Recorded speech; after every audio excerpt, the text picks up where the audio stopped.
We've also come because we believe in your leadership. Tunaamini ya kwamba with your vision utabadilisha hii Kenya. Na wacha niseme mambo mawili peke yake ambayo umeonyesha ya kwamba utabadilisha hii nchi. Ya kwanza, Your Excellency, the affordable housing ambayo unaleta. Mimi nilisimama bungeni nikapinga kwa sababu wakati huo tulikuwa tunalimana na wewe.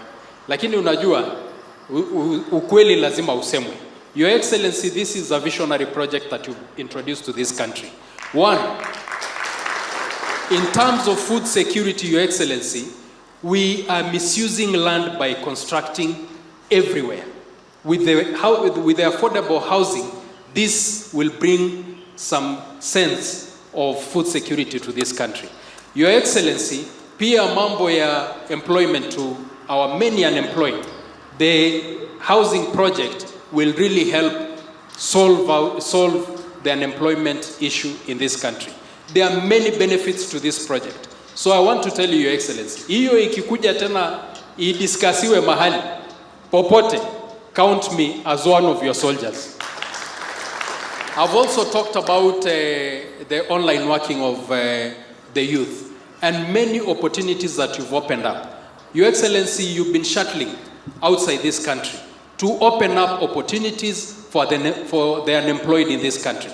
For very many years, Kenyans know that people from this country have been suffering mainly in Saudi Arabia and other countries. Our people, because of desperation of jobs, have been going outside the country na wamekuwa wakitesewa huko. Katika serikali yako, Your Excellency, you have brought a framework ambayo ina safeguard wale ambao wanaenda kufanya kazi huko nje. And this is a problem, Your Excellency, that has been with us for a very long time. So we are not just here because we want to be in your party. We are here because we've seen you have the vision. We've seen that you will be able to change this country. The fact that also, Your Excellency, unaongea ukweli. Unasema, as a country, let us live within our means. Nobody has ever told Kenyans the truth. We've been borrowing to live a life that we cannot afford. Your Excellency, hapo shikilia. Tuko hapo na wewe. We will support you.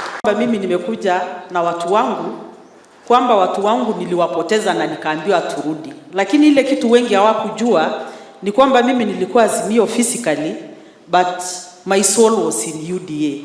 Now I've come to reconcile my soul and my body and my mind. That's why I'm here.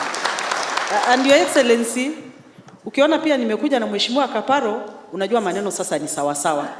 Unajua hii maneno hii inakuwa ngumu saa nyingine. So Your Excellency, watu wa Laikipia North sidhani wako na wasiwasi kwamba sisi tunaingia serikali